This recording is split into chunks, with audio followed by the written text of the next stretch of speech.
So maybe we'll start with you, Olivier. You obviously Carrefour, I mean, is very large brand, very vast supply chain. So can you tell us, from maybe you've been using Worker Voice for quite a while, and you also have an audit program. So from your perspective, how do you combine these two tools in the arsenal that you have, and what do you see as the main benefits of layering Worker Voice into with social compliance audits? Okay, thank you, Antoine, for the question. Good morning to all. Yes, to answer to this question, I would say first that social audits give us like snapshot, where a Worker Voice gives us like a pulse in a factory. Social audit is like a good foundation. It's a first foundation where you will have a lot of check of policies, procedures, document, and also you will develop check on safety in the factory.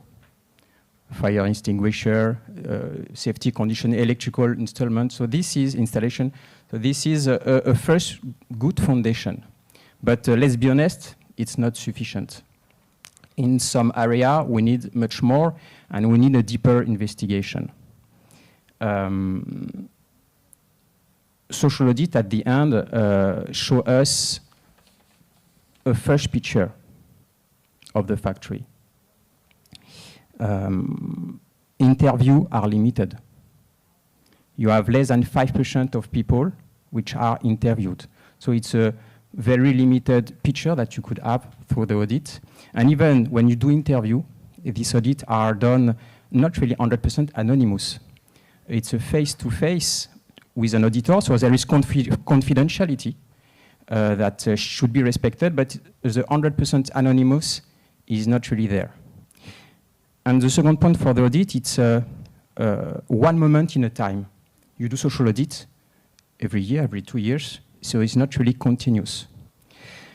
That year, Worker Voice changed totally this dynamic.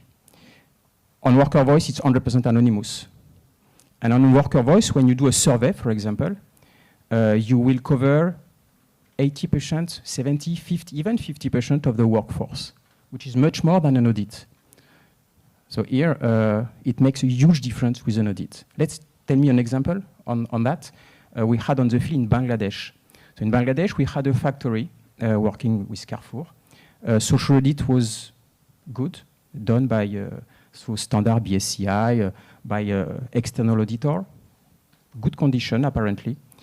But we know in Bangladesh, it's a risky country, so we have to pay attention on human rights. So we decided to launch a survey with different questions. Are you comfortable to accept, to reject working hour?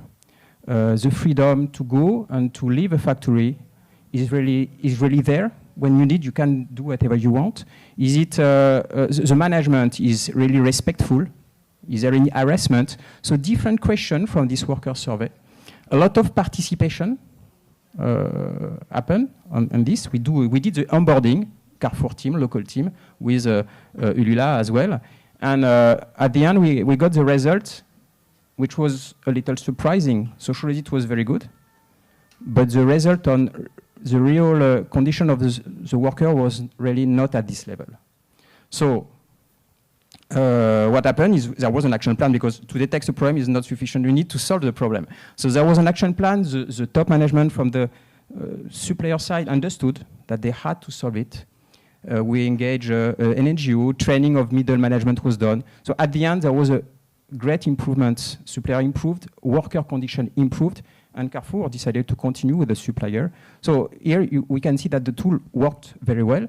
I would say social audit, in summary, social audit check the policies where Worker Voice will make sure they are really applied.